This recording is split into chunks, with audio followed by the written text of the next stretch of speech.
I dropped out of school and I was technically bankrupt. In the last episode, Chris shared how he went from bankrupt to making $10 million. My team crossed a group revenue of more than 10 million. In this video, he's going to talk about millionaire mindset, what makes the rich rich, and what makes the poor poor. He also shares why Singapore is the best place, especially for the wealthy. It's very, very hard to resist not having Singapore as a base. Singapore is now known as the Switzerland of the East. I'm Koala, chipping into the millionaire mindset and hoping to retire in Singapore too. Let's go! Let's say if there's one most important thing that you learn in this experience, what is the most important thing that you think can make you a good entrepreneur and successful the way that you are right now? I will break it down to three things, right? I got EQ, AQ, and FQ, right? So EQ, emotional quotient. If you are not strong in EQ, you are unable to communicate with people to make them like you, trust you, and for you to be able to influence people, to see things from your point of view and lead them to take action. And you will never have to worry about your future to some extent. But again, if you don't have AQ, which is adversity quotient, so the ability to go through challenges after challenges without giving up, without going through failure after failure without losing hope. I think that's or some people call it grit, right? To be able to go through something and withstand pain for a long time. So that part, if it's lacking, what will happen is that you can have moments of brilliance, but because you don't hang in long enough, you don't dig deep, chances are you would have given up before you can amount to any greatness. So that's the AQ part, which I think is extremely important to overcome difficulties, be able to stand up. That's right. I think that part has to be inculcated not only in school but at home from parenting. Rather than giving your kids an easier life, give them challenges after challenges and equip them to overcome that challenge rather than making life easier for them. I think that's something that's extremely important. Yeah, of course. Because in the US, when we go to school, most of the parents want to make sure that we take some sort of student loan so that we learn how to do financial management since we were young. So if parents just pay for your education, the kid is not going to be able to learn how to manage their financial when they grow up. So most of us take a lot of student loan growing up, and that exactly is what Chris saying. The student loan part is another story altogether. I have too much of that. Having to say that, I would love the student loans to be fully paid. Let me say that, right? Yeah, I can go through other challenges, right?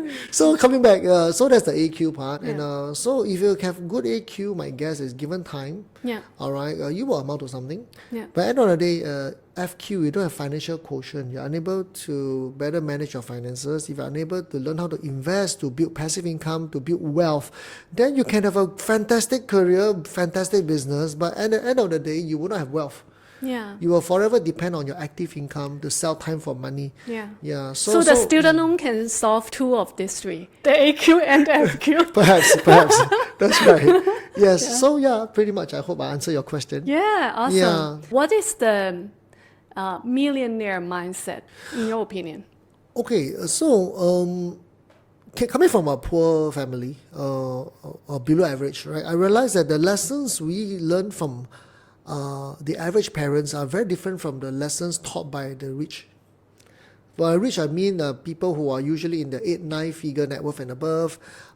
They are usually a successful business owner and or very educated investors.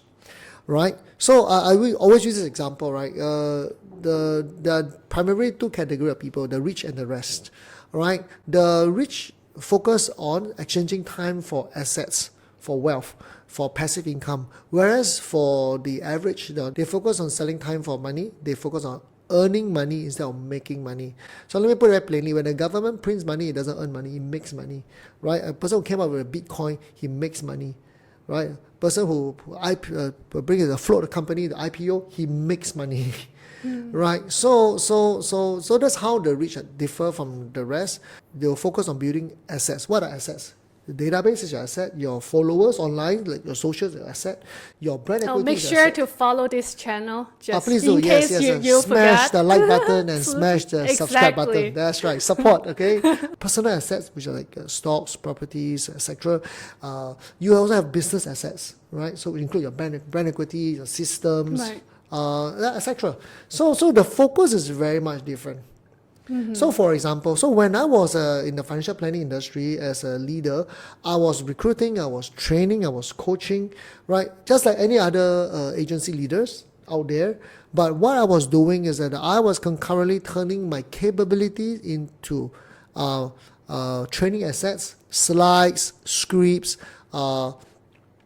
handbook, etc. So at the end of the day, when I organize them, I market them, I brand it, and I have an asset where people pay thousands of dollars for 3 days of my time for my coaching and training. Yeah. So that become an asset.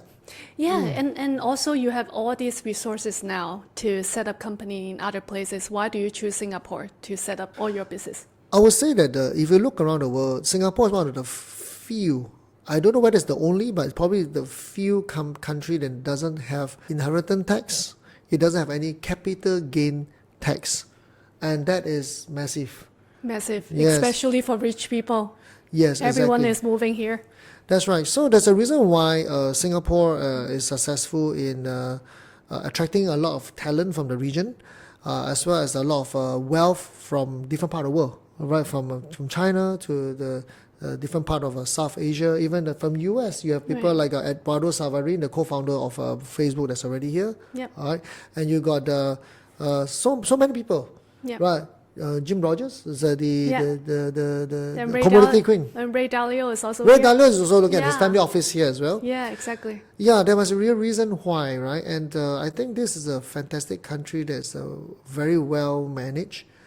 Yeah, see, that's and it's very business friendly. Yeah. So you can set up a company within an hour or less, Yeah. and with no bureaucracy. And there's a lot of grants. They are very favorable for business owner.